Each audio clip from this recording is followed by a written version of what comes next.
this computer. So can you see it that I'm recording?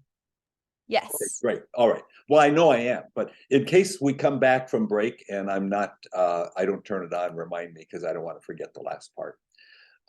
Anyway, okay. So let me kind of tell you what we're going to do today. Just go over the agenda. We're going to go through quiz 10, which there's not much to look at there because y'all did quite well the first time. Apparently the first time around you did quite well. I'm going to show you that last slide from last week, which I looked at and didn't make any sense to me, and I'll tell you more about that. And then we'll do the lecture on aphasia treatment or intervention. And then we're going to do rehab planning for Robert.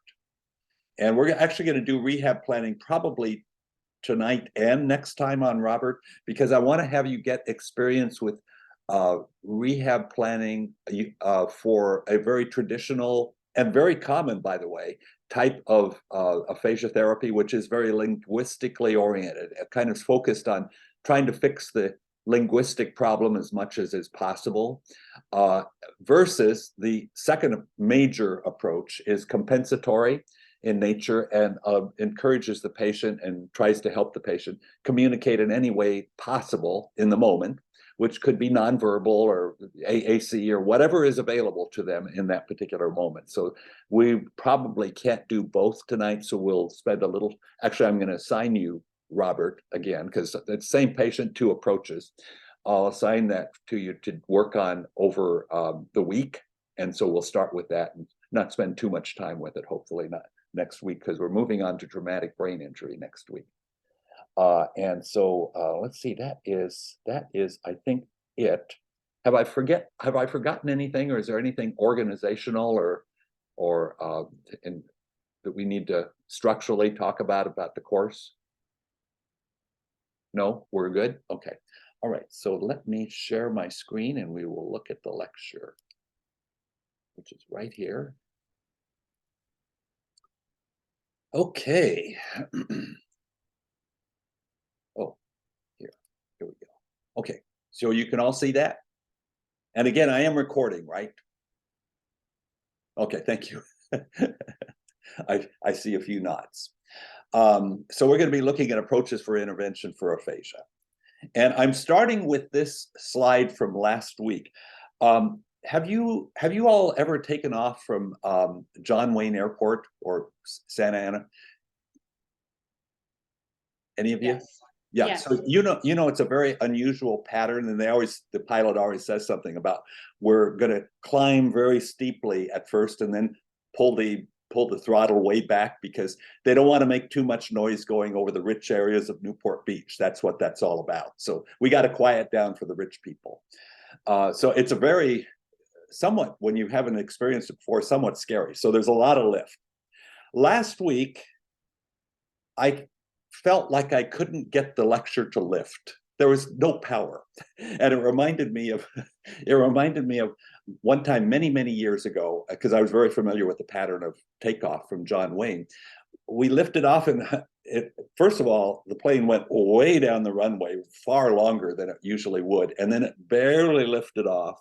And we barely got over that golf course, if you're familiar with the golf course at the end of the runway. And I thought, what's going on? Pretty soon the pilot came on and said, we lost an engine and we're going to have to go around.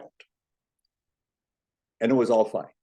But that's what last week was like for me anyway. It didn't take off and I didn't feel inspired by my own lecture. And then we got to this slide, the very last one, and for some reason it didn't make any sense to me.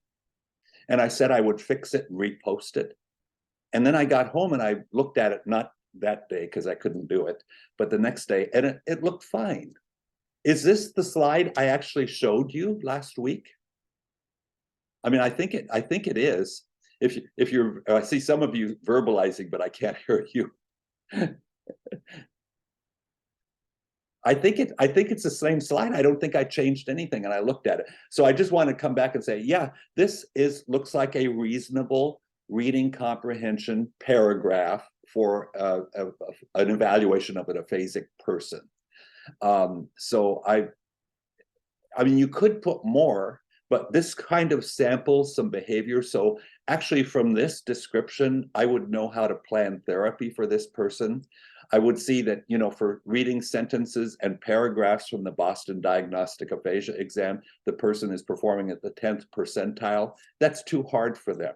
So I know that from looking here. I'm not going to do a paragraph level reading comprehension short-term goal at this point. I'm going to do, if I'm going to rehab reading, I'm going to do something more or less at word or phrase level. For example, we might put some objects out in a certain field. We have to think about the field size. So maybe let's just say 8 objects in a field in front of the patient, and then give printed cards with the object names with them one by one to have them do a matching task. So from this, I can see, well, with 10 objects, they're 70% accurate. Actually, we could use 10 objects because we're going to learn tonight that you want to keep the patient in the 70 to 90% accuracy range. If they are lower than 70%, the task is basically too hard, so you have to restructure it. If it's 100%, it's too easy, and you're not challenging them enough. So this person is 70% accurate with 10 objects, matching printed nouns with the referent object. So that's just about right. So probably that's going to be, that's going to tell me what a reasonable short-term goal would be. So anyway, I don't know if you know, but I don't think I changed the paragraph, did I? I came home and I was very tired, and I was very uninspired by the whole thing. Like I said, the plane just didn't get much lift. And then next day I look at this and I go, well, that was okay. I don't know why it didn't work in class, but by that time, nothing was working in class. So, okay. So anyway, that slide is completely unrelated to what we're doing tonight. But here we go. Oh, yes, I also wanted to ask this. Tonight is obviously online. Did we have a previous online class at all in 542? Like that already happened, or Yeah, one that was scheduled? already happened. Yeah, that already happened. No. We did not. Okay, so we can have up to 3 by university regulation. If you want to do more, it has to be an officially designated online or hybrid course, which this is not. But we could have up to 3. So I won't ask you now, but at the end of the class, I'll ask you if you want to use our up to 3. We could use it. My thought is we could use it in the last 2 sessions where we're going to be doing debriefing for the 2 cases that you're going to do. That's an option, or we could do it anytime. So I'll just circle back to that and ask you if you want to do that. We do not have to at all. We can do them totally in class, but this feels kind of good actually, not driving over to the university tonight. I don't know about the rest of you. Okay. So now on to what we're actually doing. There are 2 general approaches to aphasia treatment, and they've both been around for a long time. But the first one that I'm looking at right here now, which is a rehabilitative approach, has been around for many, many, many, many years. I would say, I mean, I don't even know, probably from some part before the second half of the 20th century. They were already doing this for aphasia.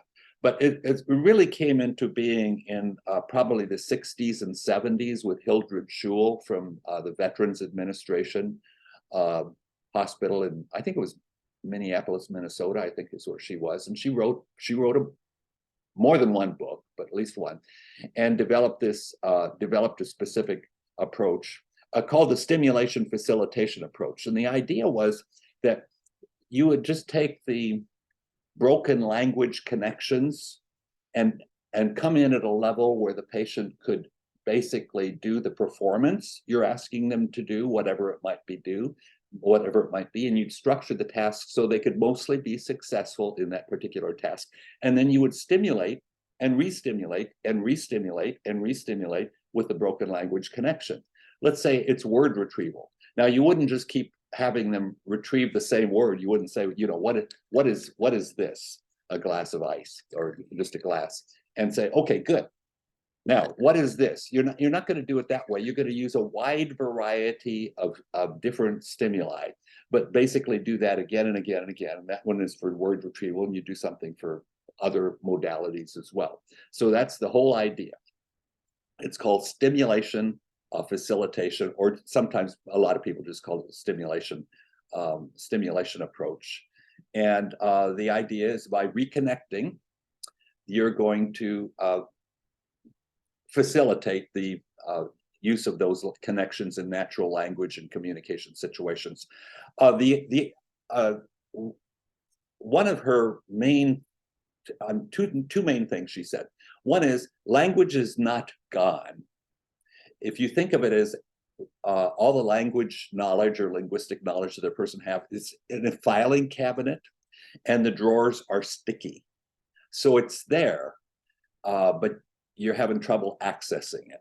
The patient's having trouble accessing it. And there's a lot of evidence that that in fact is true.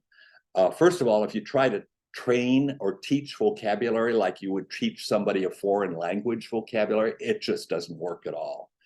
And secondly, you can see just by observing the patient that sometimes they can get a particular word if they're trying to think of something. Sometimes they can't.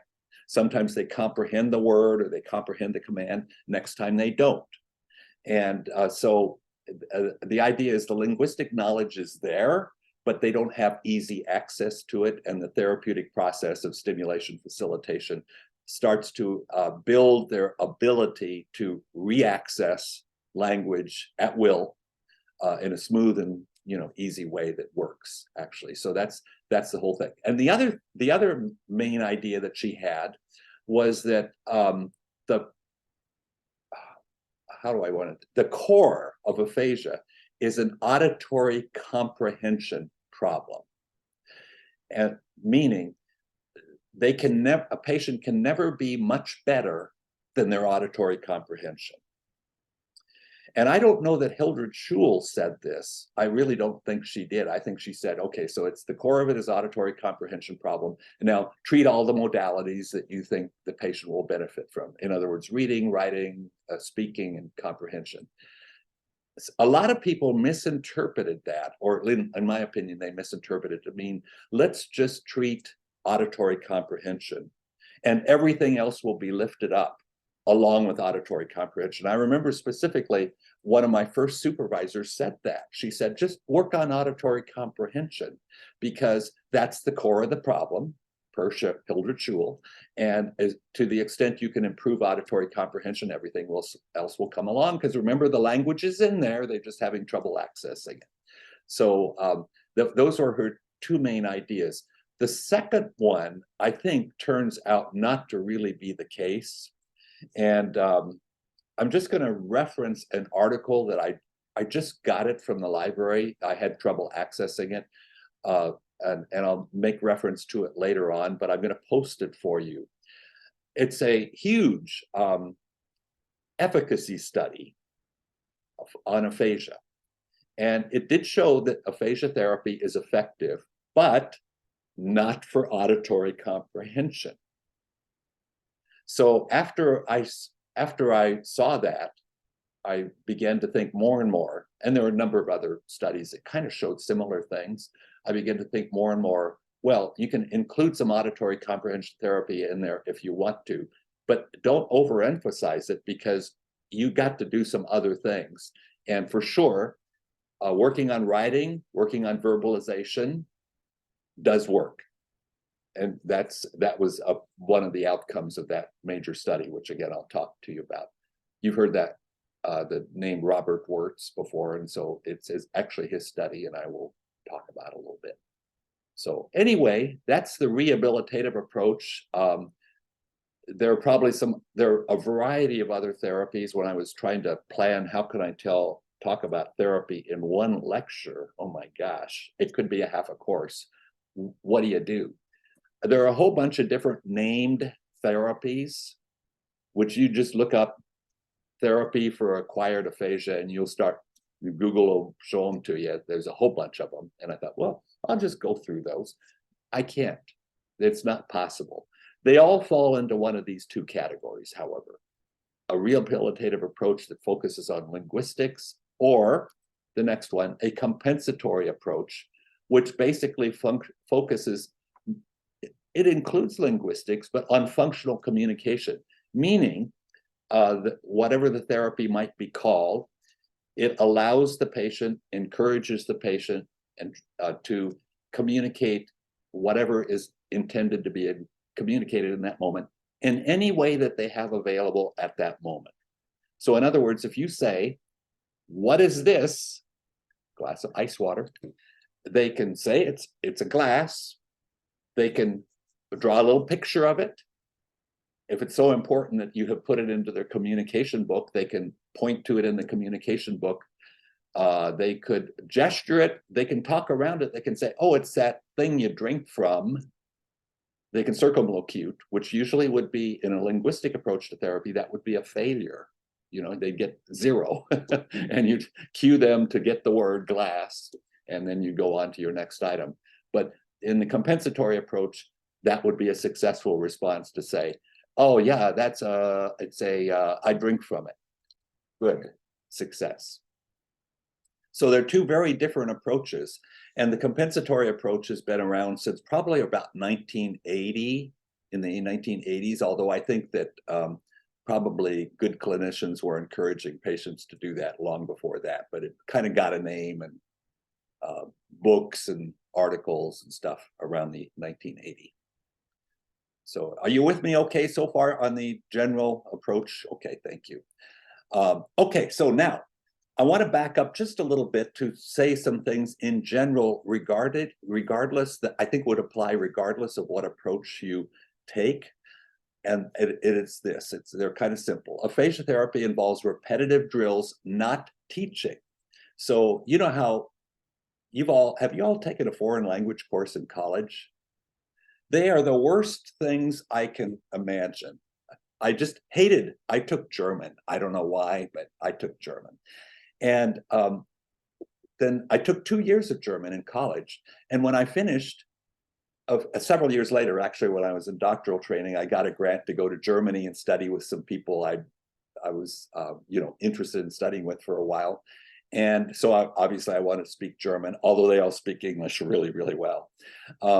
So I went there and I thought, well, I know German, but I couldn't do anything with German. I got off the plane, went to a city, and I was going to order a schnitzel, I guess, or something. Couldn't do it, but fortunately they spoke English. That's how our instruction in America is, as far as my experience goes, on language.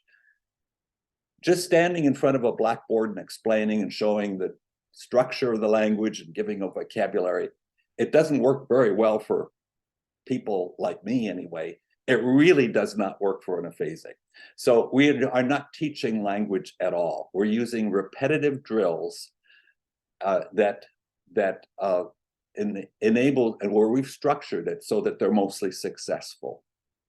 And then we have a way of cueing, so if they're not successful, we make them successful the very next attempt.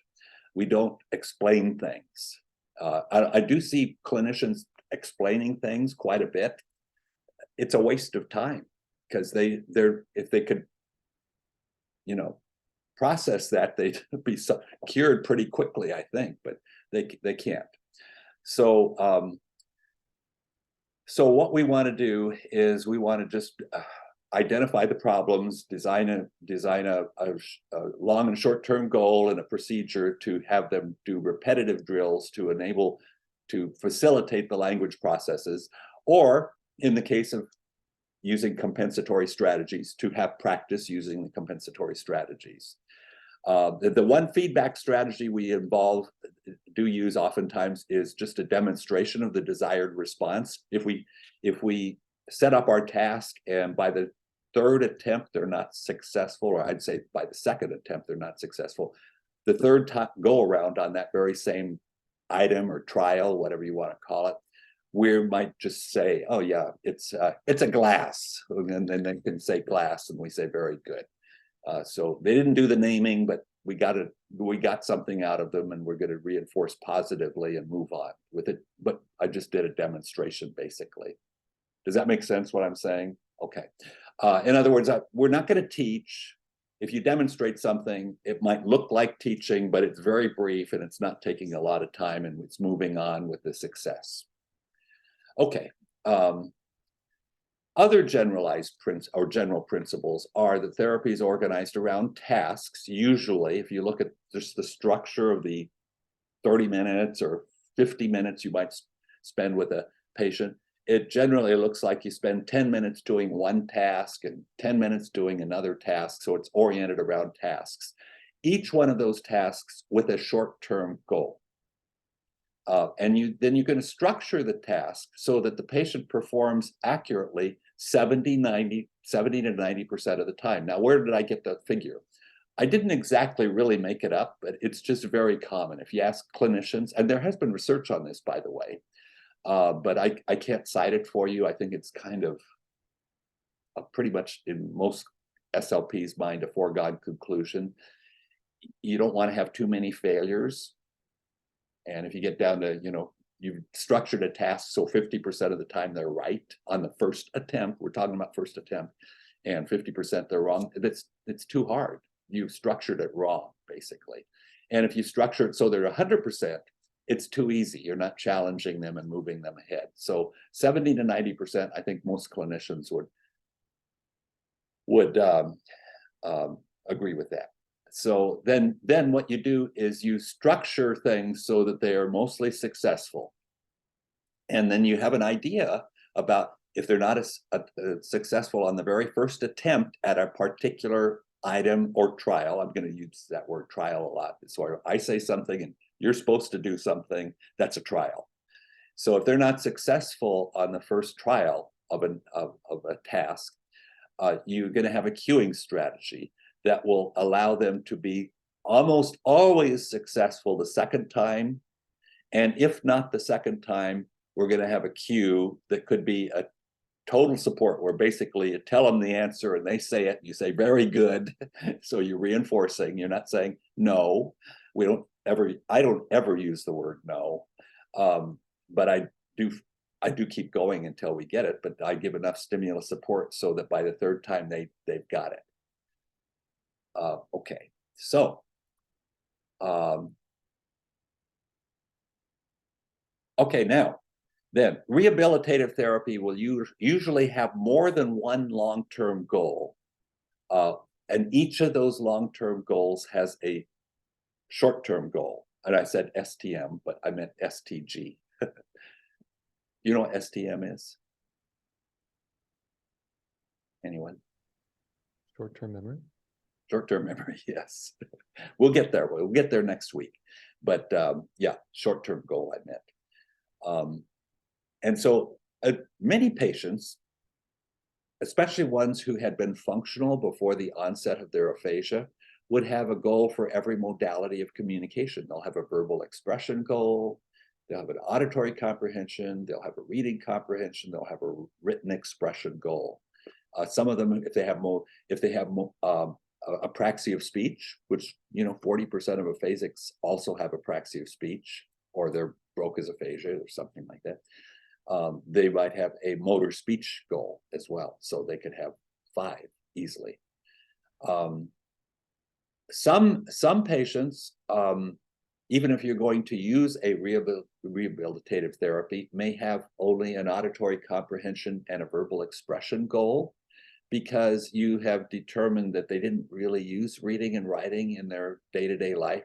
That would tend to be older people who may have been in some sort of assisted living environment, or it could be living with their family, and family is basically doing a lot of things for them, and they really don't use reading and writing in their everyday life. I mean, you just simply ask family members and patients about that, to say, we want to work on what's going to help you the most, and I don't want to spend a lot of time working on writing if you don't really write. What do you write in your day-to-day life? And a lot of times they'll say, well, I don't write anything really. My daughter takes care of it. So we're just going to try to focus on as few things as are really used, and that's where you might come down to using a rehabilitative therapy, but you're only really working on a couple modalities, and you'd have two short-term goals, two long-term goals, and for each one of those, a short-term goal. Long-term goals tend to, be with you for a while. Remember, it's setting dependent, just like when we talked about motor speech problems. If you're in a rehab setting, acute rehab setting, the duration of your long-term goal is set by the team. Basically, how long is the patient going to be here? Okay, 6 weeks. Let's all set our long-term goal to what we're going to try to achieve in the long term to 6 weeks. And then if you've got a patient in outpatient where you can keep them until they plateau, they reach their highest level, then you think about your long-term goal. How long is it going to take me in this outpatient setting to get the patient to their maximum functional level? It might be 6 months. So anyway, your long-term goal is going to be with you for a while, whether it's 6 weeks or 6 months. And your short-term goal is just going to be, it's going to be short-term, but you'll only have one for each long-term goal. And then when they reach it, you write a new one that's going to be, function at a higher level.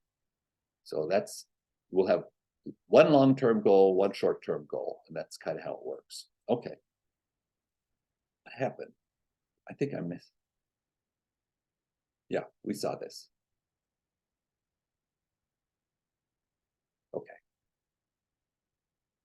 Okay, yeah.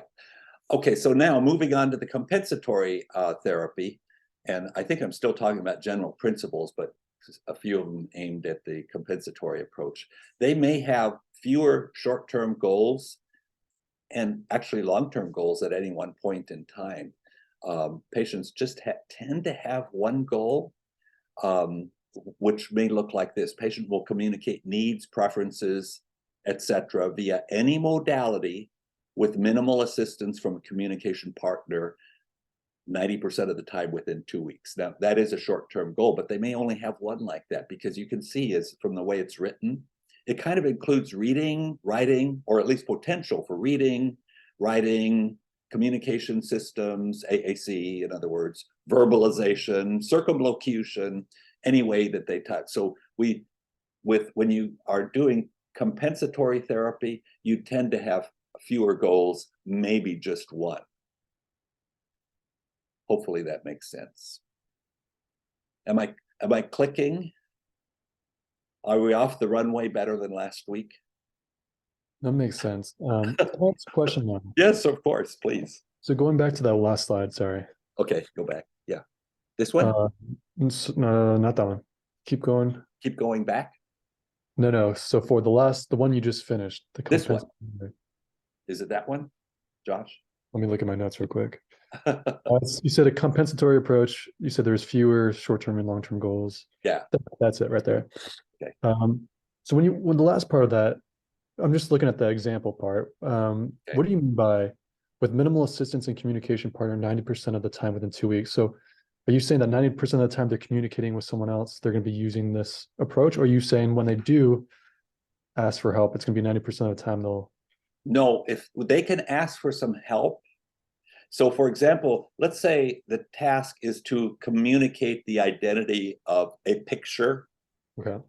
Okay, and they could just say the name, they could circumlocute, or they can draw a little picture. And let's say they draw a little picture, and it looks like it's either a cup or a glass, but you can't quite tell. And the partner says, the clinician in this case says, "Oh, is that a cup?" And the patient says, "Yes." Mm-hmm. So I have helped a little bit, not a whole lot, but I've asked a yes/no question. Okay. So that would be considered minimal assistance. Okay. And if I have to say something like, let's say the patient is totally failing, and I said, don't forget to look in your communication book. That's moderate assistance. I see what you're saying. Okay. If I have to say, don't forget to look in your communication book on this page. Let's turn over here, that page. That's now I'm assisting a lot more. I see what you're saying. Okay. So that's what I mean. But with that minimal assistance, which would generally be just ask a little question. Okay, I was misreading it. So thank you so much. Yeah, I may not have written it that close, that well, but you could write that No, in it's- different ways. But that's what I was trying to communicate, that with minimal assistance from the communication partner, the patient is 90% effective. Okay, perfect. Thank you. Yeah.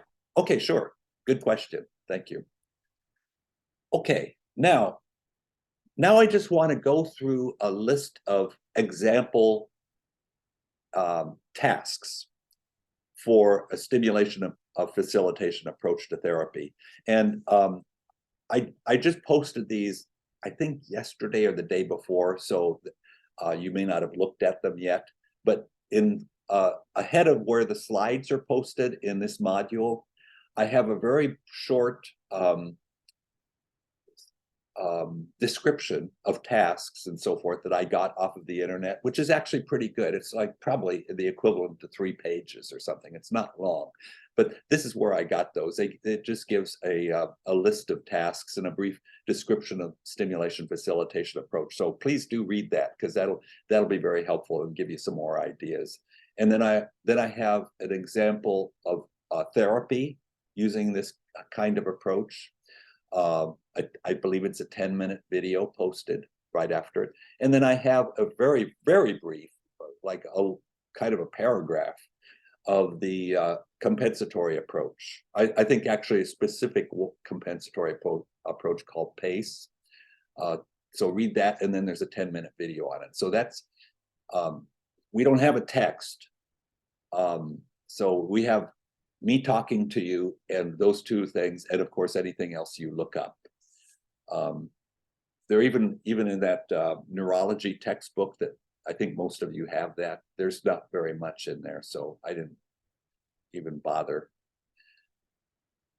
giving you the chapter or anything. Okay, so this is all about auditory comprehension, different ways that clinicians work on auditory comprehension, again with a stimulation facilitation approach where you're trying to stimulate, re-stimulate those impaired linguistic processes to get them more accessible to the patient. So one thing that we do often is pointing to objects named in a field of specified size. So when I just say that much, do you all know kind of what I'm talking about? Not necessarily. Okay. So what we could do is put objects out on the table in front of the patient, and we put out a certain number, because if we put out 100 objects, that makes the task very difficult even for a normal person, probably make it a little difficult, but for an aphasic person, definitely. So we're going to think about what is called the field size, that simply how many things do you put out in front of them? And obviously, by making it a smaller field size, you make it easier. If you get down to 2, which we do sometimes, they have a 50% chance of being accurate just by chance alone. Let's say they understand that the task is to point to the object that you say, but they don't understand anything. Maybe you're doing this with a Russian speaker and you're speaking English. They don't understand anything, but they know you could communicate to that Russian speaker pretty well, quickly, that you're going to say something and they're supposed to point. And they're going to be 50% accurate because they don't speak English. You see where I'm going with that? But aphasic patients, hopefully you're communicating with them in their language and they are getting something. But the way we're going to work with them, or work with the task to get it doable, which means the patient's going to be 70 to 90% accurate, is we're going to work with the items in the picture, the actual items. Like if they're unfamiliar with the patient, that's going to be harder. And the number. Also, there is even research that shows putting down cards with pictures of the items is a little bit harder for aphasic persons than the items themselves. Not hugely different, but a little bit. Or if you put down line drawings of the items, that's a little bit harder than the photograph. So it goes, object is easier, photographs are second easier, and line drawings are third easier. So those are things that clinicians would think about. The field size, the familiarity of the objects, and actually how you depict the objects.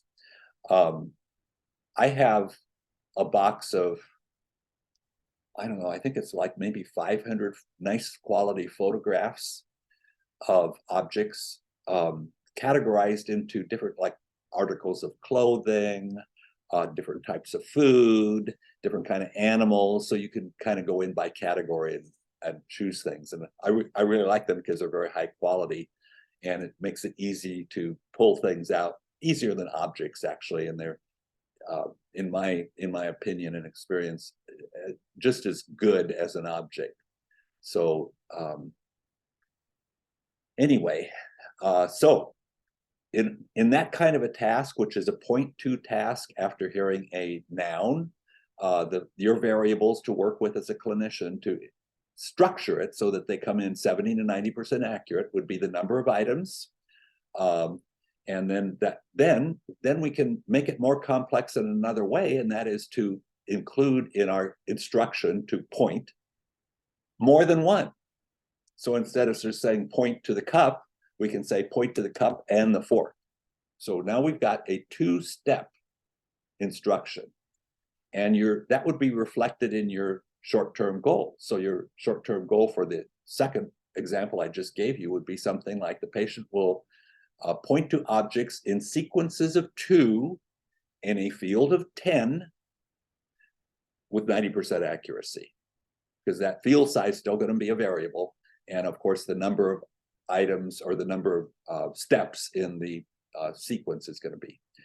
And then we can make it a little harder. So here's another variable, the inclusion for the requirement of grammar.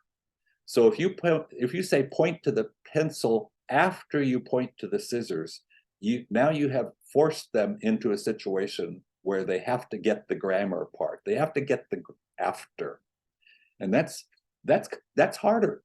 That is still a two-step instruction, because you're saying do this and then do that, or do this and after you do that.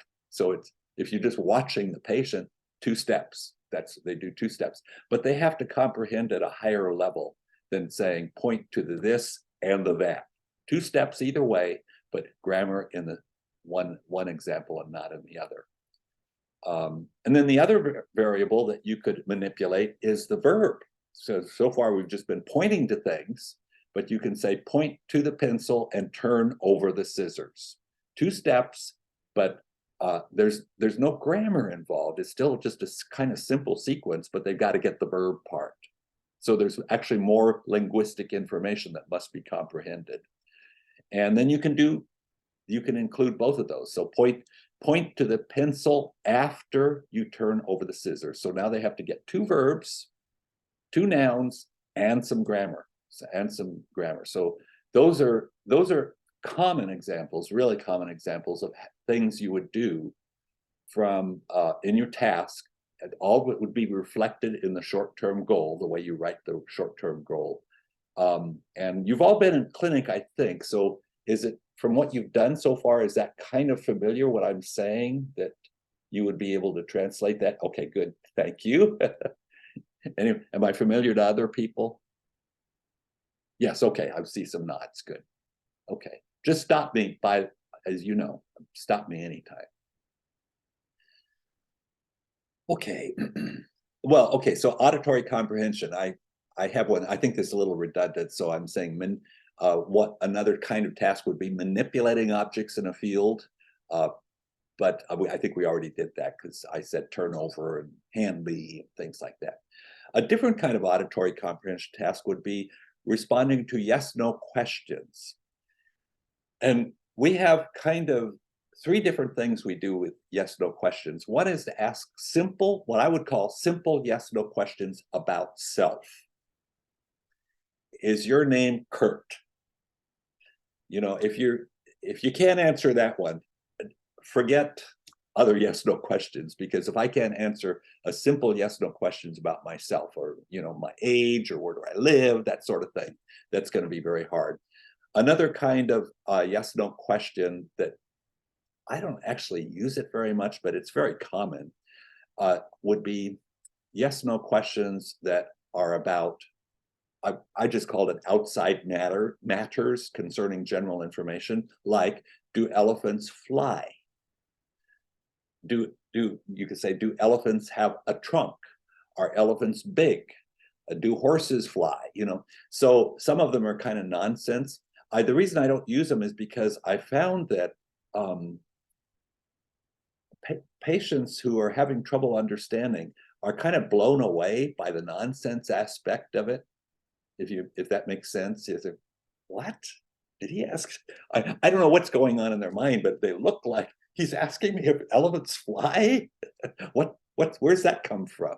So I don't really like them very much, but it's very, very common.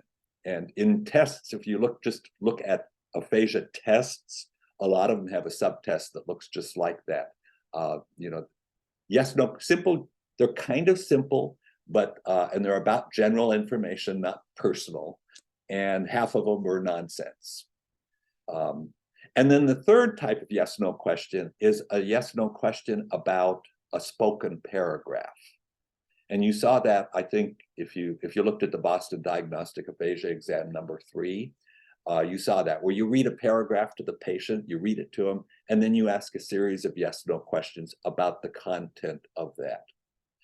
I wanted to I really like those tasks a lot because I kind of restructure them in a way to be somewhat compensatory. When we get to compensatory, I'll circle back to this and say, how would you do that? So by that, I mean, I'll say, are you ready for me to ask the yes/no questions? And the patients can say, yeah, but would you just read the whole thing again? And I think, well, that's kind of natural if you don't get it the first time, and it'd be good if you know it, that you don't get it and ask for it again. It's kind of somewhat compensatory.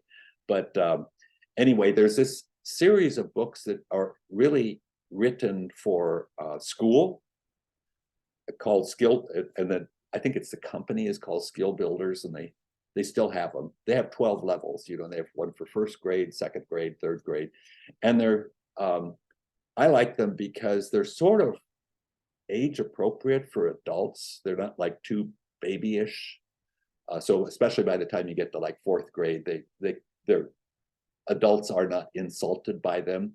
And they give you a whole bunch of paragraphs. Each of the books gives you a whole bunch of paragraphs at that level.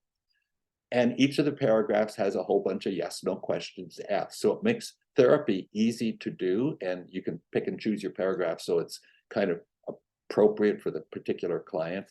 And that's how we would do it. We would read the paragraph to them and then ask the yes/no questions. And you can do it various ways. You could say, I'm going to read the paragraph to you, and then I'm going to put the book in front of you, and you can look it up if you need to. You know, however you're going to structure it, it should all be reflected in the short-term goal. Okay, we going okay? All right. Now, turning to verbal expression, still with stimulation facilitation approach, linguistically focused. At the kind of the most stimulus supported level, we have imitation, where you have the patient imitate spoken words, phrases, or short sentences, whichever one of those is going to be reflected in the short-term goal. I would especially think of those in terms of patients who do have apraxia of speech. You're probably going to be doing a lot of imitation in such patients, and maybe less in patients who do not have apraxia of speech. If somebody is having trouble retrieving words, but they're fluent, probably a lot of imitation is not going to be very helpful, but I think clinicians do it. Sentence completion is a very common word, common task that is appropriate for people who have language problems and not motor speech problem. The way a sentence completion task would work would be like this: you drink coffee from a. Okay, so there's a lot of momentum in that. It's very supportive for a patient who maybe can't just look at the cup and tell you it's a cup.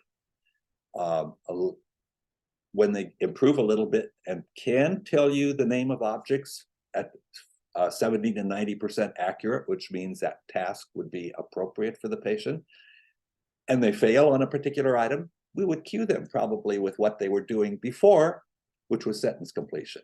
So I'd say, you know, I'm showing this, I know it looks like a glass, but it's a cup. And I say, what's that? They say, it's a, oh gosh, oh, I don't know. Oh, I know it, but I can't think of it.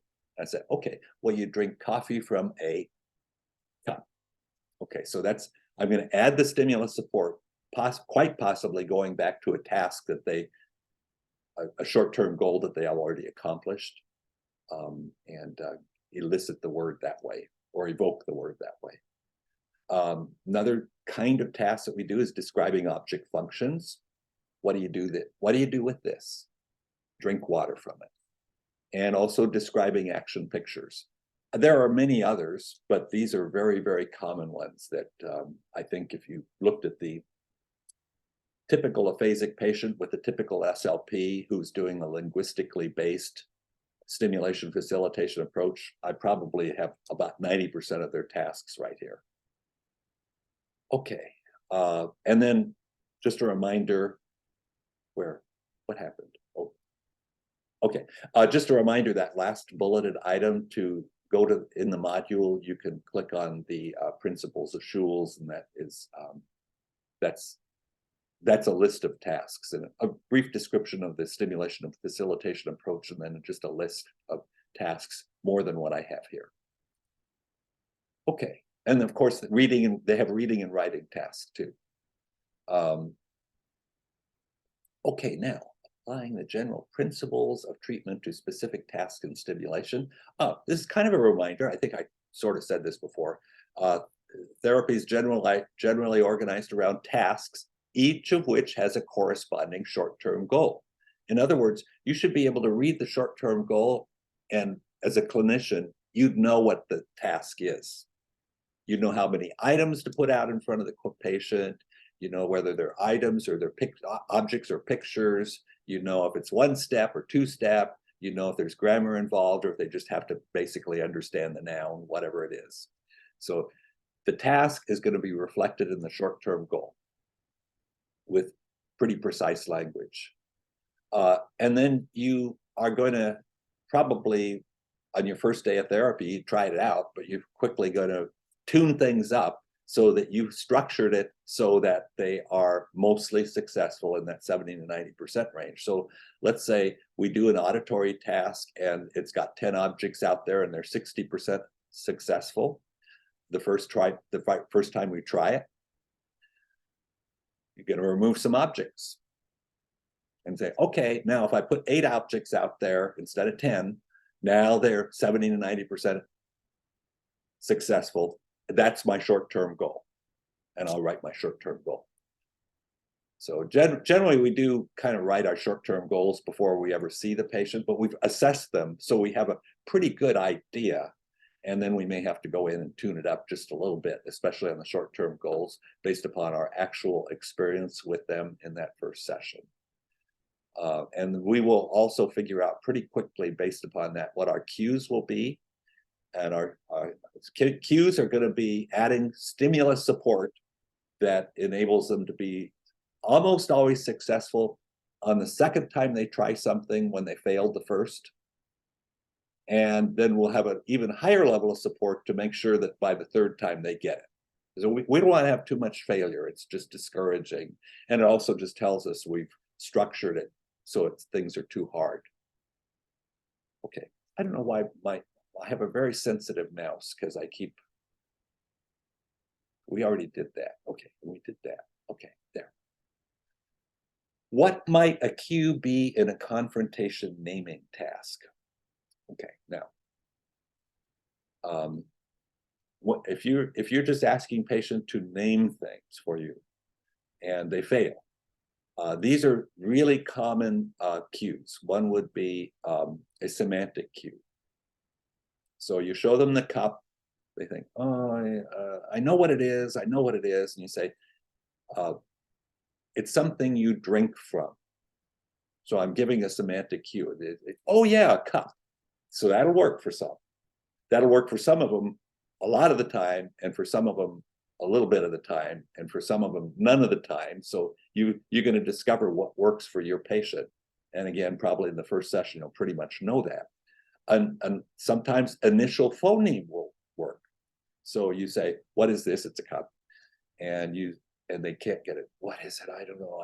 I know it. And you say, it's a k. Sometimes writing the initial sound See, this is going to differ from patient to patient. Why, I don't know. Location of the brain injury, partially, probably. Their premorbid skill set.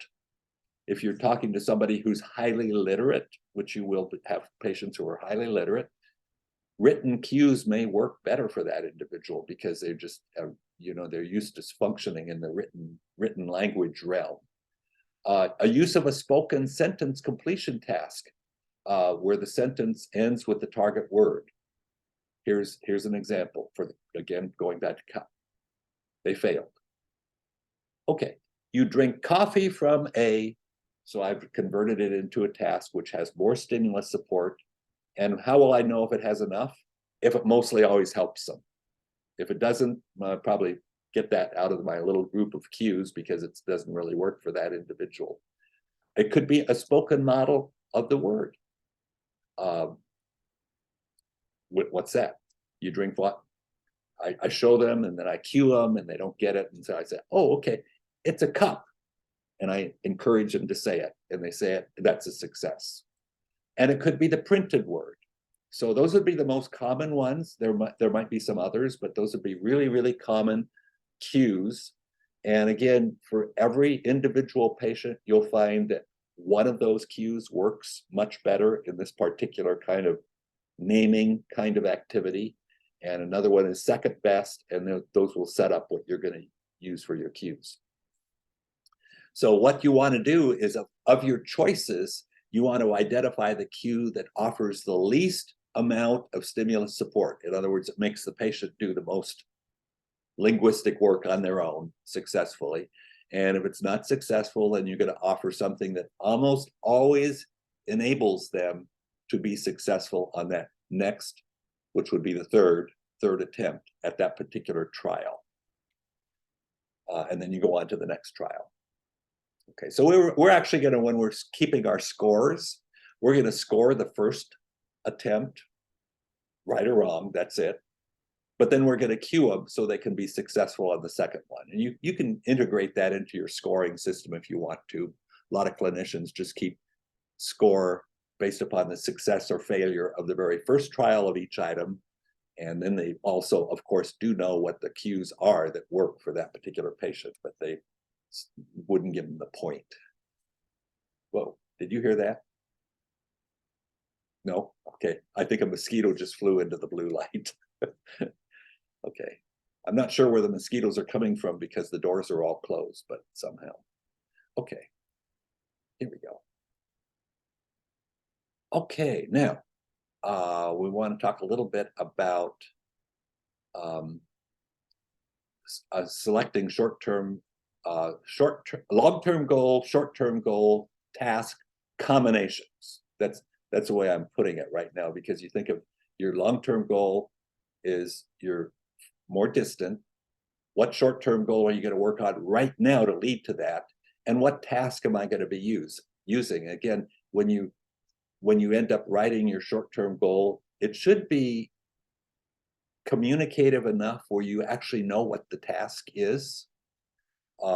It's in linguistically based therapy like this, you as a clinician could just look at that short-term goal and step in for somebody and do it.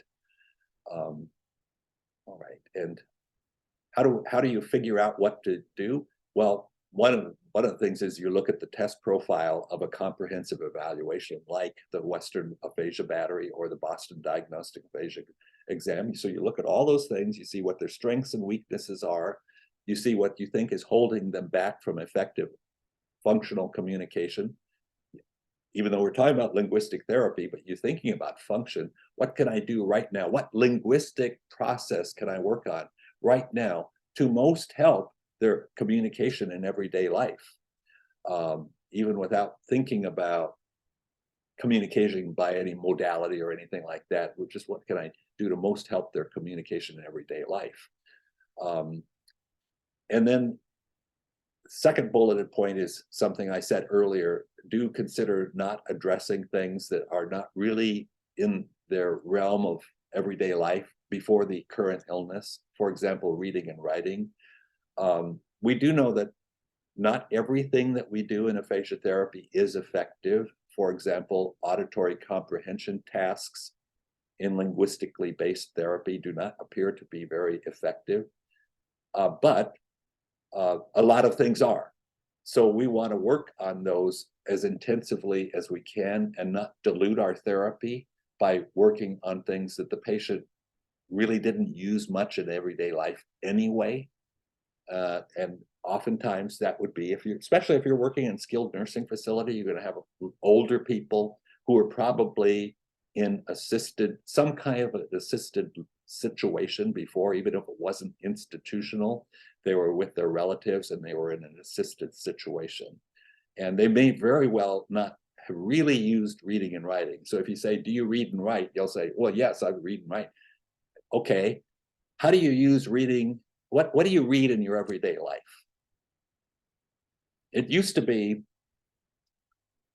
like 15 years ago, a lot of people would say, well, I don't know. And then I'd say, well, do you read TV Guide? And they'd say, yeah, oh yeah, I use TV Guide. Do you even know what TV Guide is, you all? It's a little book that came out every week and it had all the channels and all the television shows. And that's what a lot of people, that was it. They didn't read the newspaper. They certainly didn't read books. They didn't read anything except they read TV Guide. But now, of course, it's on the TV screen. So we might work on that. But you just want to kind of get down to the specifics. What do you really write? Yes, you can write, but what do you write in your everyday life? Do you write checks? Do you sign your name someplace? And so that will help you to focus on what is really used in their ADLs, everyday activities, or yeah, what's ADLs? Activities of daily living. Those are your ADLs. So you really want to know what their ADLs are, and you have to ask them how do you use reading, how do you use writing, and then that will help you focus it. Now, where I'm going with all of that is, of course, you do want to work on whatever will be useful to them, but to whatever degree aphasia therapy is effective, I would assume the more of it you do, the more effective it will be. So we don't want to dilute the therapy by spending time on things the patient doesn't really use anyway. And I really think that's very important to focus on the things that will really benefit them. Okay, so yeah, the last item sort of just puts that in different words. Select deficits to address that have potential for improving, well, obviously, and that will make the greatest difference in the patient's ADLs, activities of daily living. Okay, whoop. Okay. This is something you already kind of know from what we talked about for motor speech, but just a reminder on this thing called the treatment plan. The treatment plan is what you're planning to do for them, and that it does include treatment. Sometimes it doesn't, but right now we're just using that term because usually it does. Anyway, you complete it at the end of your evaluation. And where do you write it? You write it in the recommendations section of the evaluation report. So when you finish a report, your initial evaluation, which in a lot of situations, it'll be a one-shot thing. You'll read the chart, you'll meet the patient, you'll do the assessment, you'll write the report, including the treatment plan, and you're done. Sometimes in acute rehab, you might be treating so many things or getting ready to treat so many things that evaluation takes 2 or even 3 days because there's too much to test. As you can imagine, for a young, traumatically brain injured person who is in college and may go back to college, there are going to be a lot of things you're going to test other than just reading, writing, reading comprehension, writing, verbal expression, and auditory comprehension. You're going to test a bunch of things in cognition as well. But anyway, the point I'm making is a lot of times it's just a one-shot thing. You do the evaluation and you're ready to write your treatment plan. You're going to write it in the recommendations. And then in the medical record, there will be another separate place where you write a treatment plan.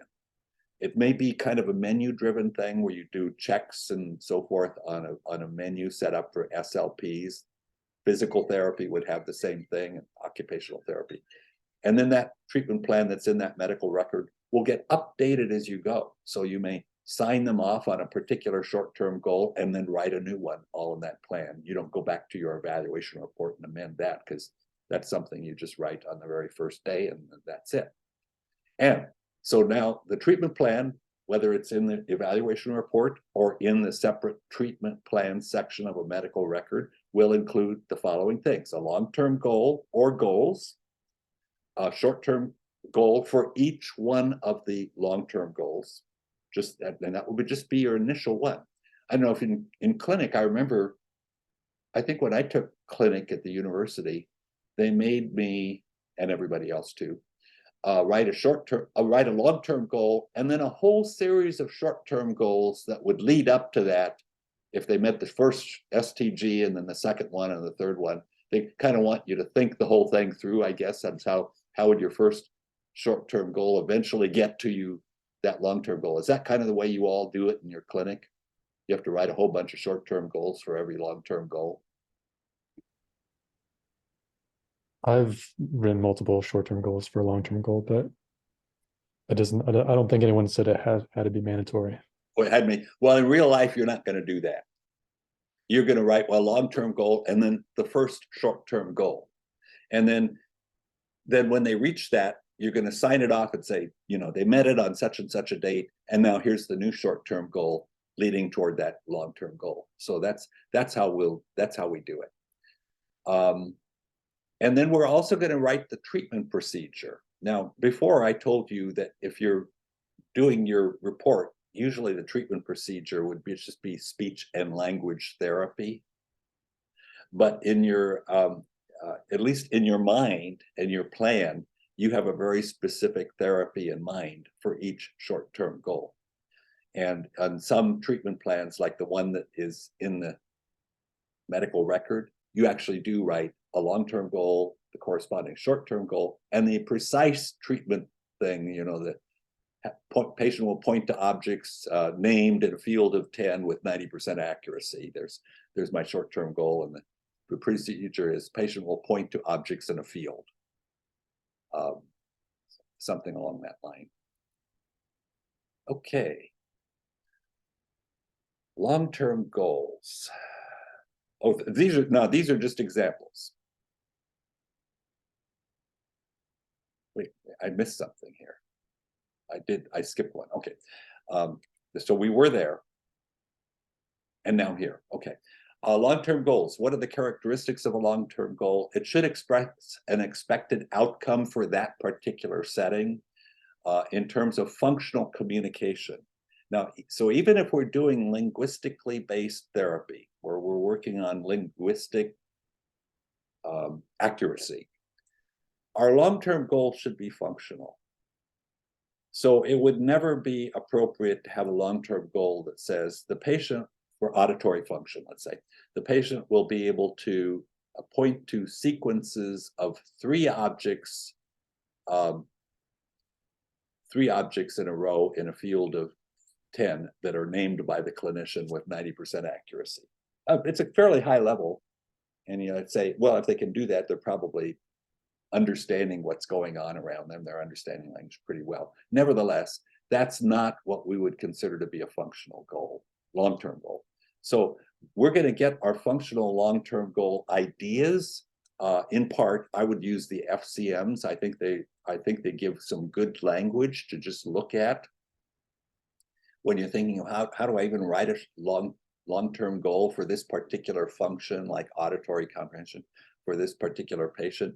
Just look at the FCMs and kind of see where they are right now. You know, it's that 7-point scale, and you will be able to figure out where they are based upon your knowledge of them and think, okay, I think I can get them down here. And what's that language look like? How does the FCM describe that? So I would use that to describe the functional communication that I intend to have. Also, we want to include the level of independence that the patient will have in communicating at that level. And we always want to include a time frame. And the time frame does depend upon the setting.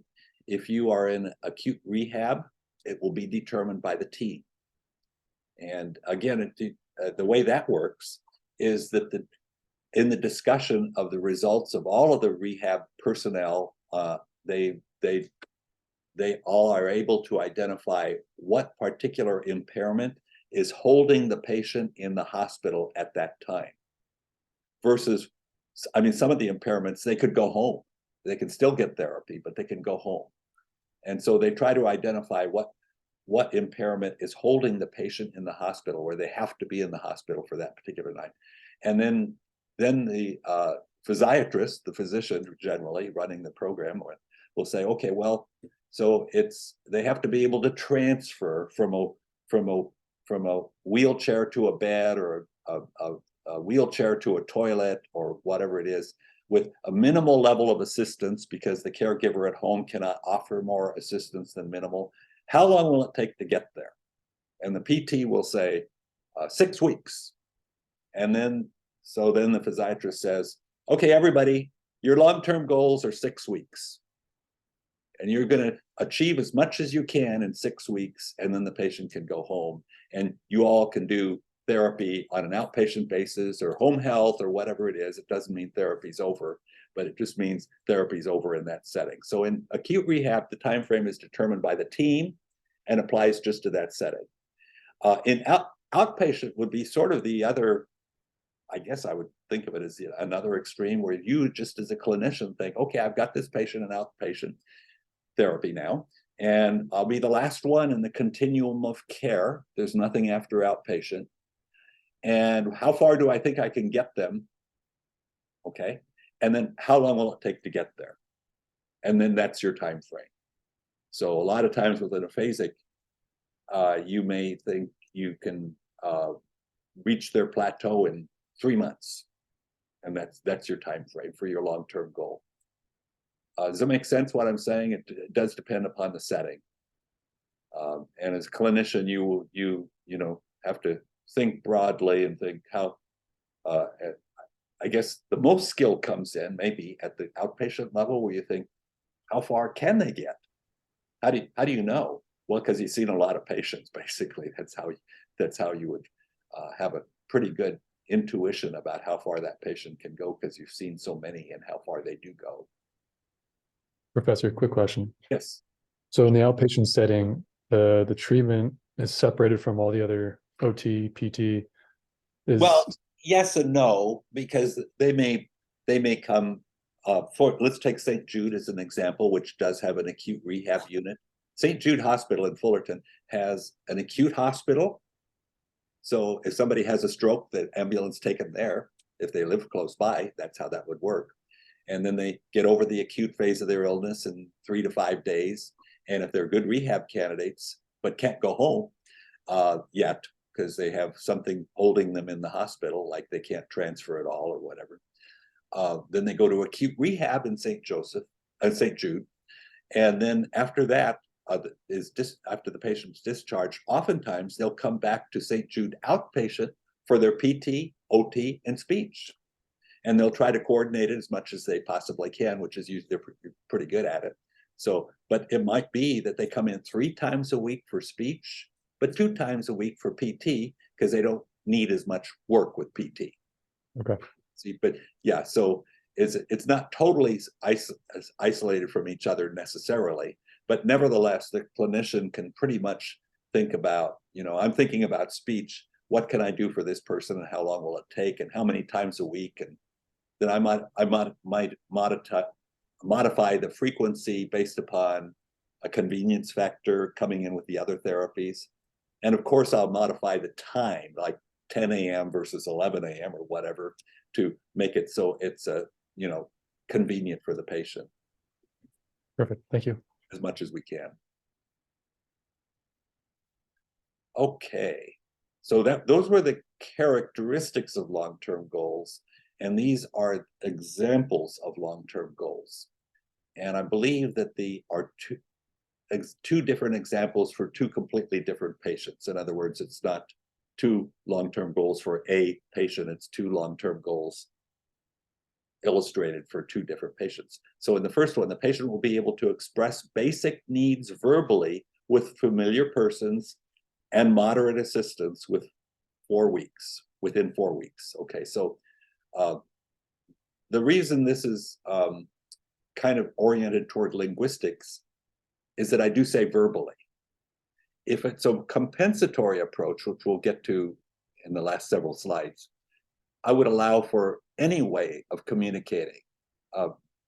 They can do it any way they want to. They can draw a little picture, they can certainly gesture, they can circumlocute, but this says verbally, because I'm using a linguistically oriented approach, and this would be my verbal long-term goal. But I've got the familiar persons, which means they're not going to be able to go out and do this in, you know, the community at this point.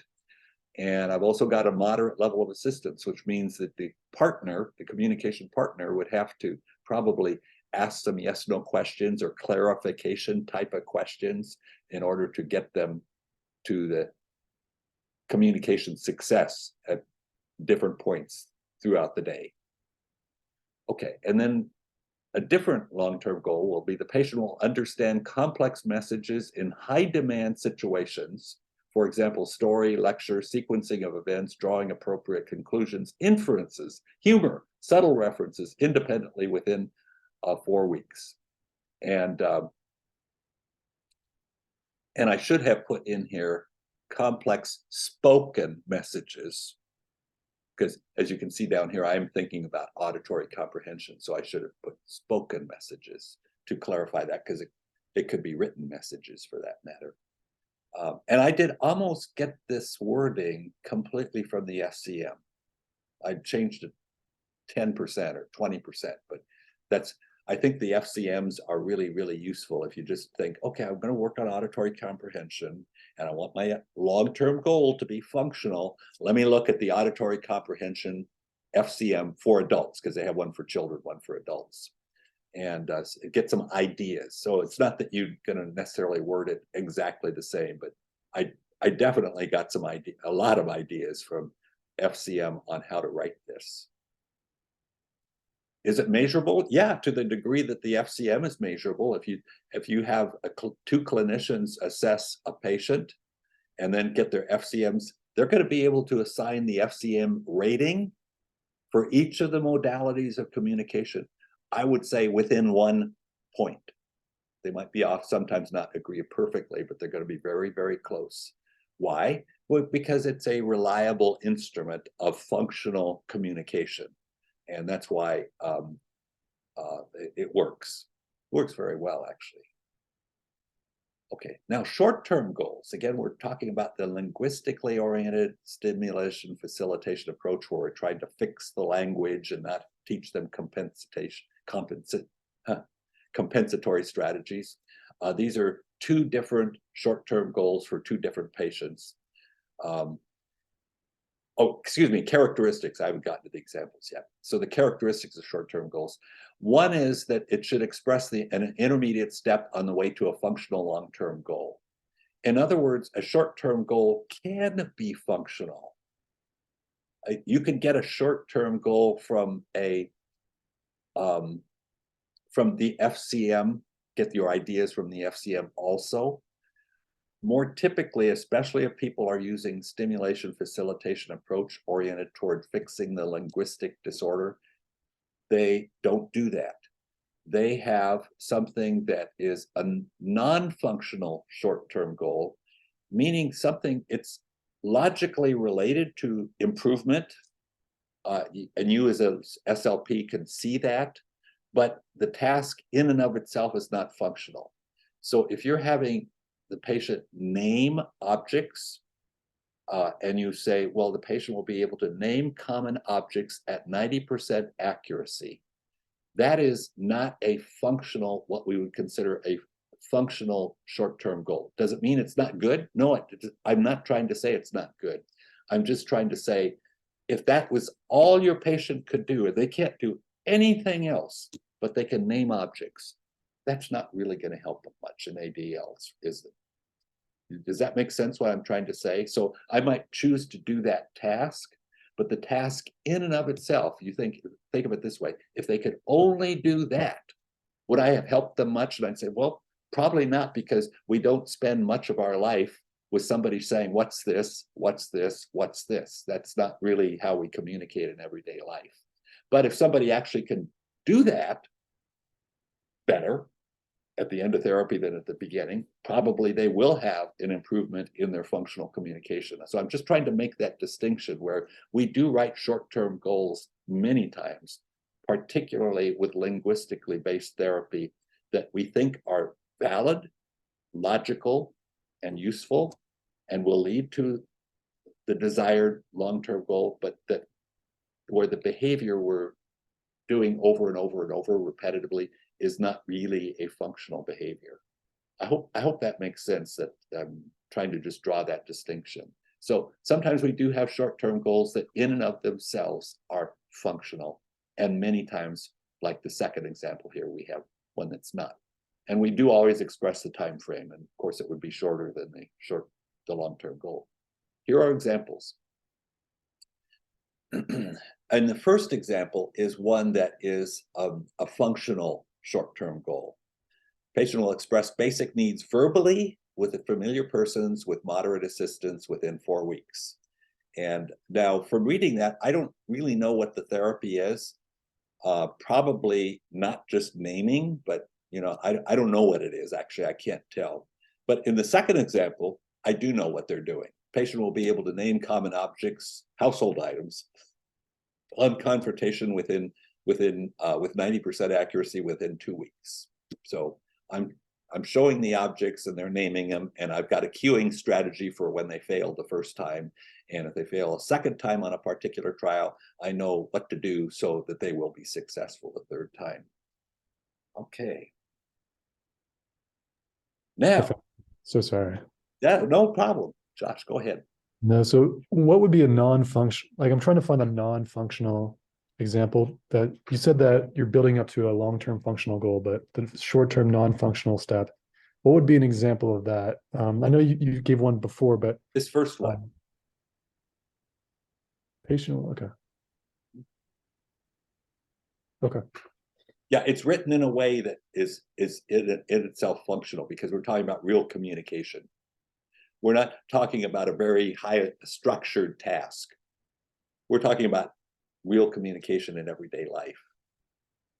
And I think when we get to the next 2 slides, because I think there are only 2 slides more, we'll kind of circle back to this and think, well, this is the kind of short-term goal I would write for compensatory therapy, not probably for linguistic, because if you're really focusing on linguistic improvement and using stimulation facilitation approach, you probably are doing a structured task that is better reflected by this second example. Am I making sense? Yeah, I'm still wrestling with it, but I feel like if you keep going, I'll get there. Okay. All right. Let's see. So I'm going to go on here. Okay. Now let's look at the compensatory approach. The goal in compensatory approach to therapy is effective communication. And I'm using that word very deliberately. Not necessarily spoken language at all. It could be, but it doesn't have to be. It's, did they communicate? So it could be by verbalization, like I'm doing right now, but not necessarily. It doesn't have to be. It's I could write it, I could demonstrate it, I could draw it, I could use my communication book.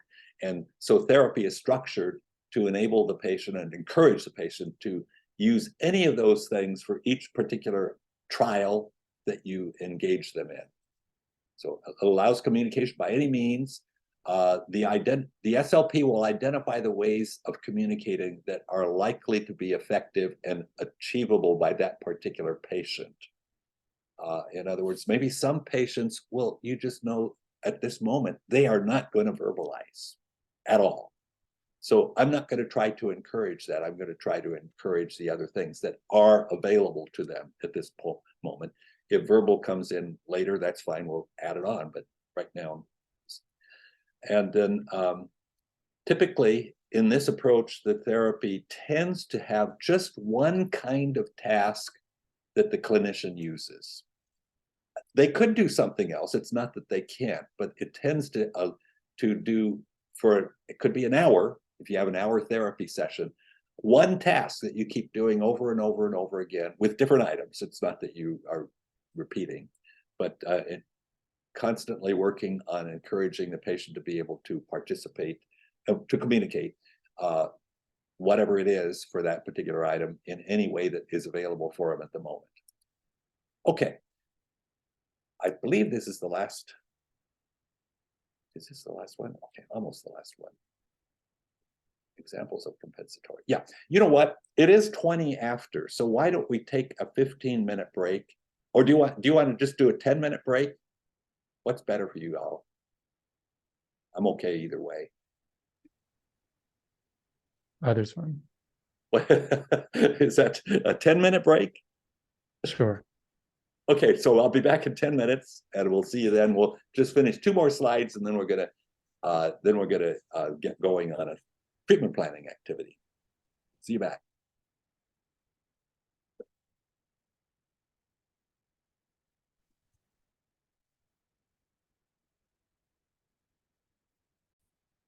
Okay, we're good with that.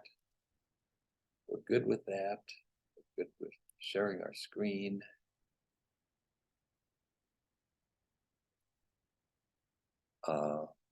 Big.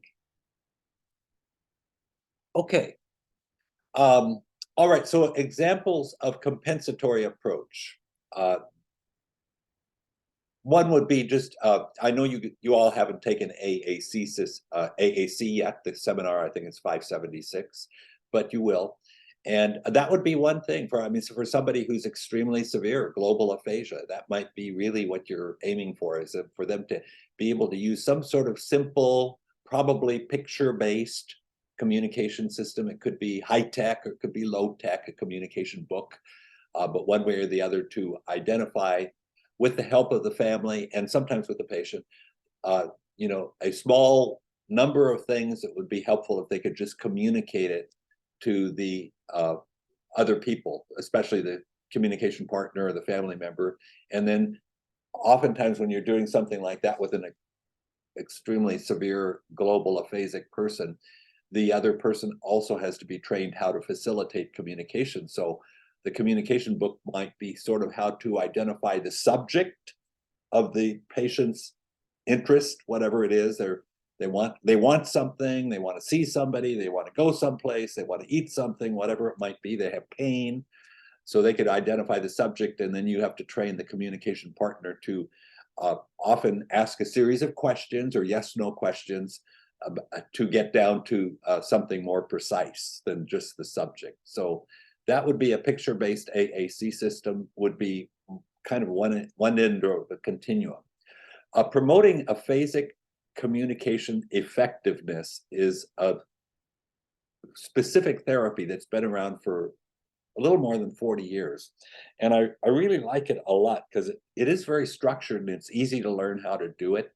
And it really does work. So one of the ideas of it is you're going to teach the patient how to communicate by any means possible by taking turns with them. Taking turns at what? Well, a real typical example would be that you've got a deck of picture cards. It could be the object pictures that I talked about. Oftentimes I like to start with a family member's portrait photographs in a deck, maybe just several, of family members, because that's something patients frequently would like to say something about somebody, and somebody else will have to help them to get to the point of the communication, but just simply to identify what it is they're trying to communicate about. And oftentimes it's family members. So whether it's objects or family members, or both of those, you start with a small, what I'm going to call a corpus of objects or pictures that you think, based upon a discussion with the family, that would be useful if the patient could communicate those things right now.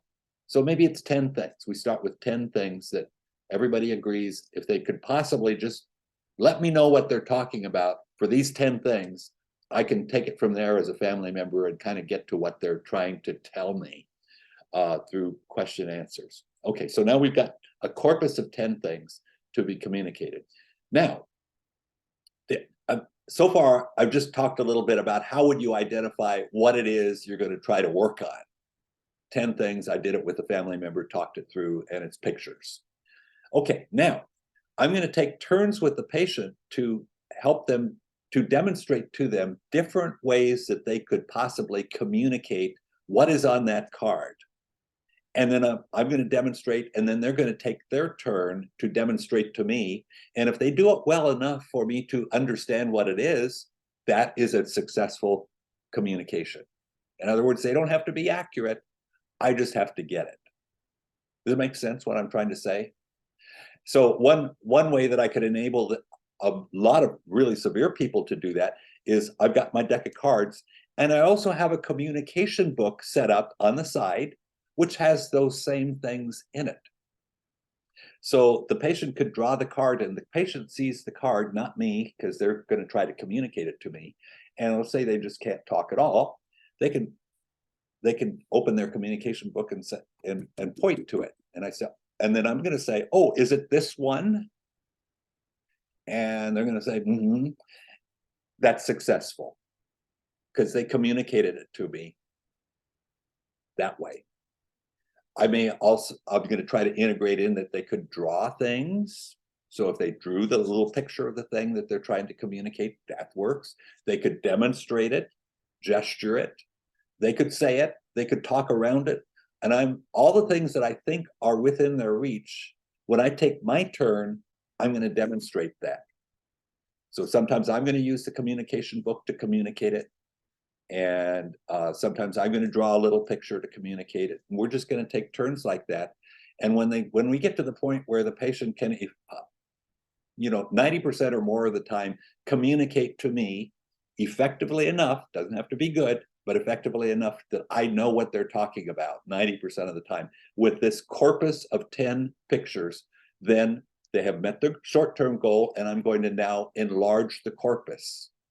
That's generally how I would do it. I would just simply enlarge the corpus, and we keep going. And when you get up to like 50 or 100 items, maybe not even that many, but more than 10, you'll start to notice that the patient gets good at generalizing. They get good at using those techniques to communicate new things that they haven't practiced on specifically. So we want to choose our corpus very carefully at first, so that everything that they do learn, it can actually be used in everyday life. But we're going to keep adding things to that corpus, and maybe expanding the expectations. Like we might start with a patient who's completely nonverbal, and I'm not going to be demonstrating verbal attempts very often because I know it's not within their reach at this moment. But after they start getting a little verbal, I'm going to start enlarging when I take my turn to include verbal as a possibility. Sometimes I write it, sometimes I use the book, sometimes I verbalize it to try to expand it. So that's basically how you do it. The communication just has to be just good enough for you to know what it is they're trying to communicate. It does not have to be accurate. And if it's just good enough, that's a success. So they get the plus in the column that time, and then we go on. And when they are 90%, we expand the corpus. That's the therapy. So they'd have one short-term goal, one long-term goal, and the short-term goal would reflect the number of items in the corpus, and also the realm, the set of different behaviors that we are hoping that they can do, that our goal is that they can do those. So my first short-term goal may have 10 items and nothing about verbal. It will say something like the patient will be able to communicate the identity of 10 picture cards with 90% effectiveness via any modality possible. And later I might say I name the modalities I want to include, or, so I can put verbal in there if I want to. Anyway, let's see if there's one more. Oh, and here's an example of a short-term goal. The patient will make independent use of strategies such as picture drawing, verbal word retrieval, verbal description, or a printed word-based communication book to communicate the target item in a corpus of 20 pictured items on cards with 90% effectiveness. And those could be relatives. They could be anything that you choose. They can be, you know, whatever it is you and the significant other or the patient can decide might be the most useful for them at this point. And like I said, if you only get to 10, it's really important what those 10 are, because you want to get the most bang for the time. If it gets up to 50 or 100, there you can expect to see generalization, because they're getting pretty good. In other words, with 10 items, they don't have to be very effective for you to know which item they're talking about. And if you know which item they're talking about, that's a success. But you get out to 100, now they have to be a lot more precise. You keep adding things and they have to be a lot more precise, not necessarily linguistically accurate, but more effective in their communication by any means possible. Okay, I think that's it. Yes. Okay. Those are the two main approaches. Like I said, if you Google approaches to therapy, you'll get a whole lot of different specific names. They will all fall into one of those, basically. And so that is it. Do you have any questions before we go on to the activity? Anything at all? Was that better than last week? I hated last week. I don't know why it was, and it was not you, it was me. I think it's trying to like cover too much for what you can do in one lecture or something. I'm not sure. Okay, right now I'm going to take that screen away, which I think I have to say stop sharing screen, and go to back to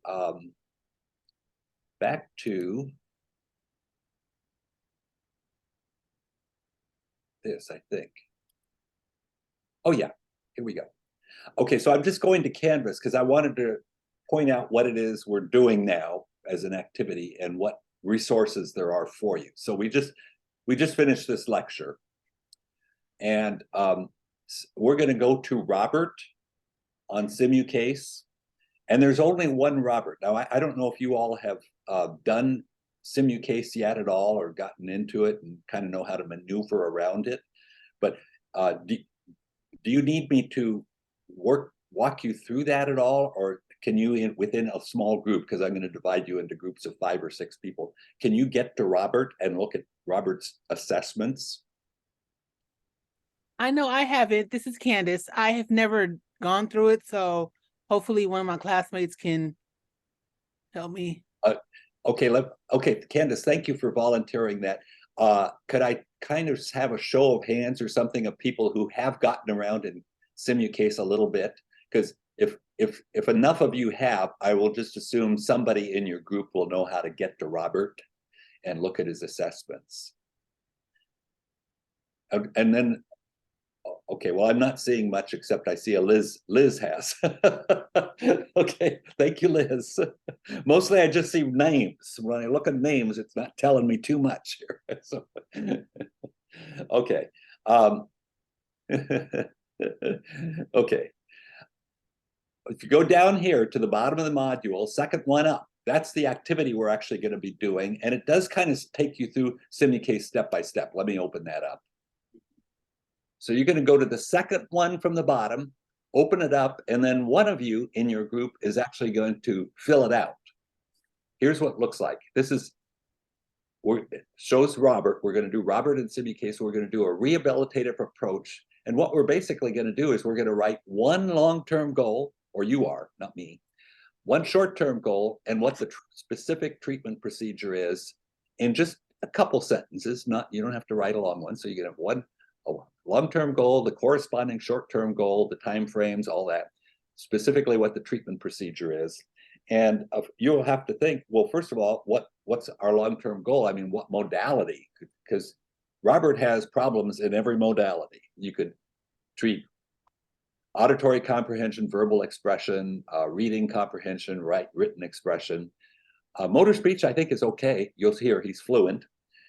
And he's not totally comprehensible, but he is fluent. I don't think he has apraxia of speech. And so you and your group will decide, well, what are we going to address, auditory or verbal? I would say, why don't you address auditory or verbal, whichever is your desire, it does, you all don't have to be the same, but within your group, of course, you'll pick one. And then here's what you're going to do. You've got to get to Robert. So you're going to log into Simucase, click on library, and then search simulations. You can also search videos, which I put some videos up there for you before, I think, but you're going to search simulations and then go to Robert. I believe it will then say, do you want to start it or resume it if you've already looked at Robert, but you haven't, I don't think so. So you're going to do start, you're going to go to learning mode. Then you're going to have a screen up in front of you with a bunch of different choices about things you'd like to learn about Robert. Pick assessments. And then click on, under assessments, you'll see a column of things you could look at for assessment. Pick aphasia. And then under that, pick BDAE, or actually it says Boston Diagnostic Aphasia Exam, number 3 for 3rd edition. And then on that screen, just say play response. And it's not going to show you Robert doing anything. It's simply going to show you his scores on the BDAE. And not every single score, but enough where you can treatment plan from it. You can see how his auditory comprehension is, his verbal expression is, you know, his imitation of speech and his ability to follow some simple commands and stuff like that. You can see his scores. And that will kind of show you his strengths and weaknesses so that you not only can decide upon a long and a short-term goal and what modality even to work on, but also kind of what things he's better at that might be cues for him in your tasks that you develop.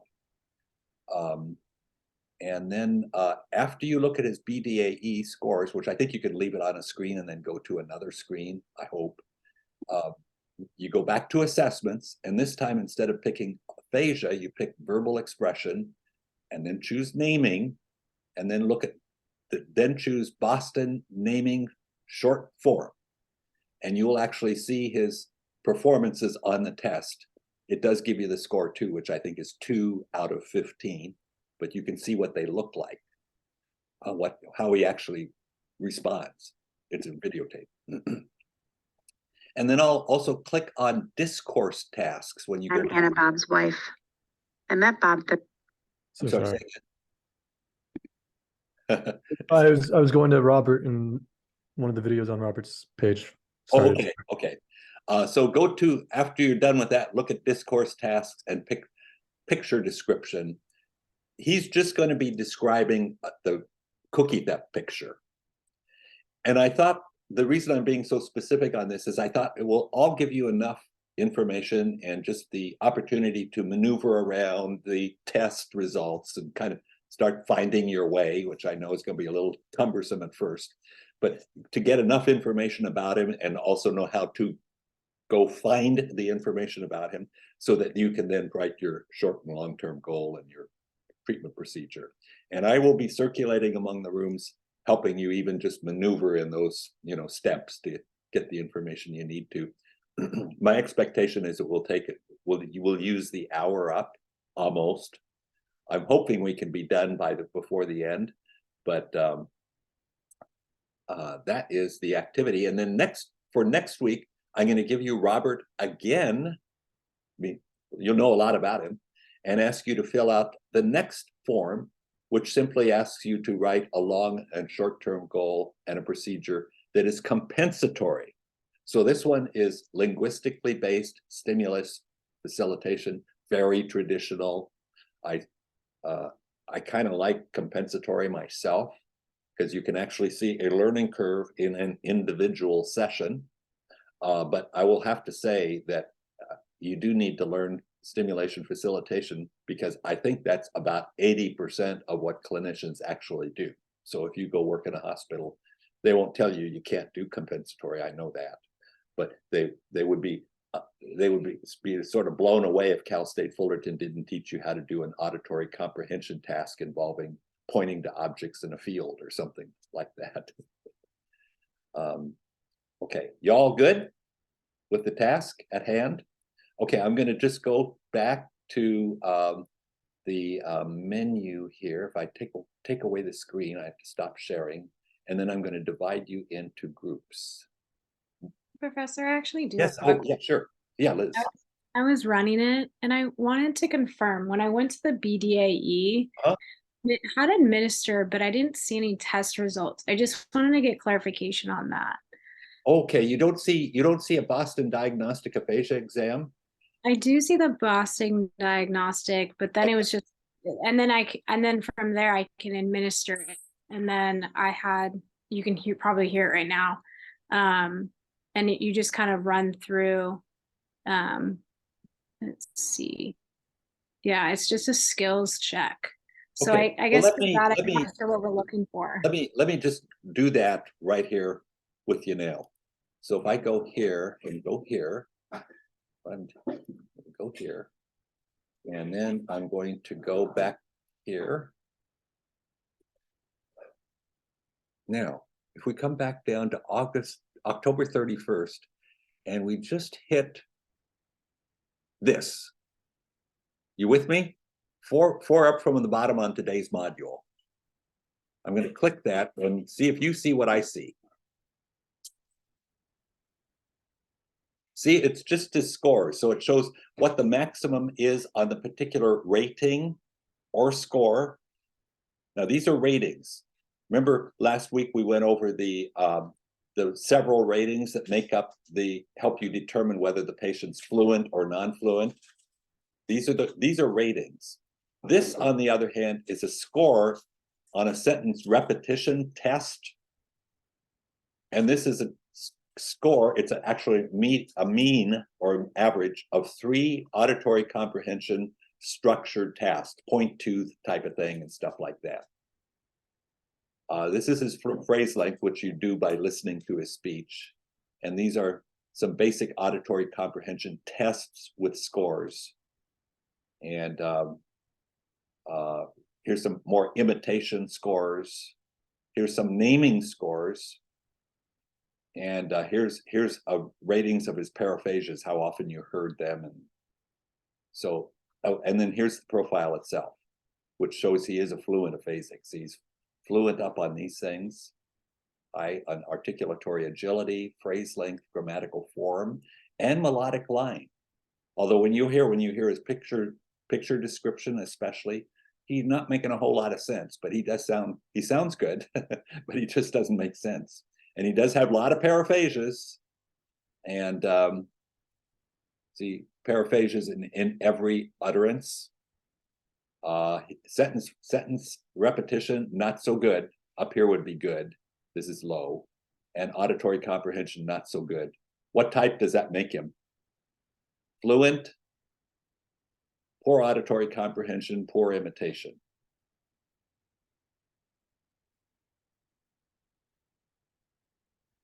Have I lost you all? Isn't that Wernicke? Yeah, that's Wernicke's. He's a Wernicke's patient. Yeah. Okay, so now that's what I see when I click that on. Do you all see the same thing? Because that's what you're trying to do in that first step when you push aphasia and then BDAE3, just get to this page. Yeah, thank you for the clarification. I was able to pull up his. It does come up then. Okay, good. And then later on, I have you go back and then come in so you actually get to see him talking and you get to see him doing the Boston naming test, the short version, not the long one with 51 items. That's too long. But okay, and then can I stop sharing that screen?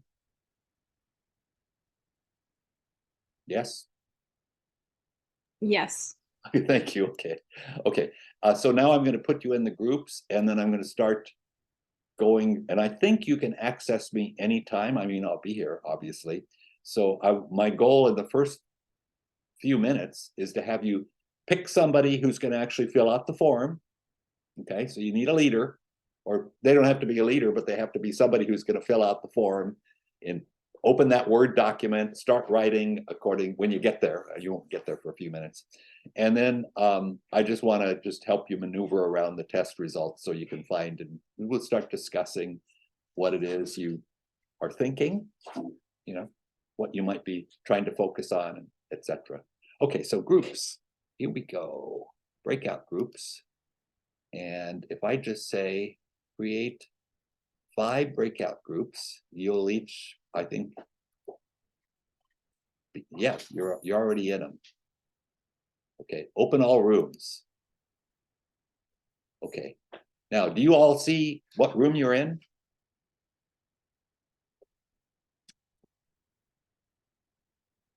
I think you do, because I see people disappearing from the main screen.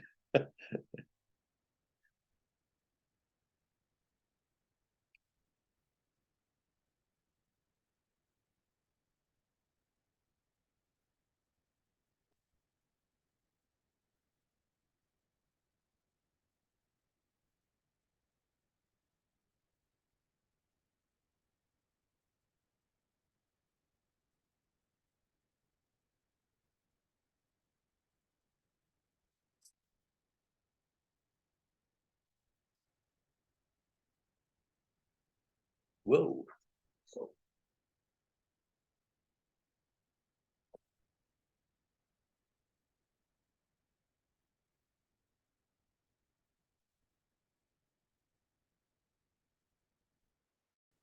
Hey, Professor, we're getting there. Oh, So- Professor, you're on mute. Yeah. And it's recording. And it is recording. I don't know, should I record this part or not? Probably not. Probably not this one, no. Yeah, okay, Not. yeah, okay.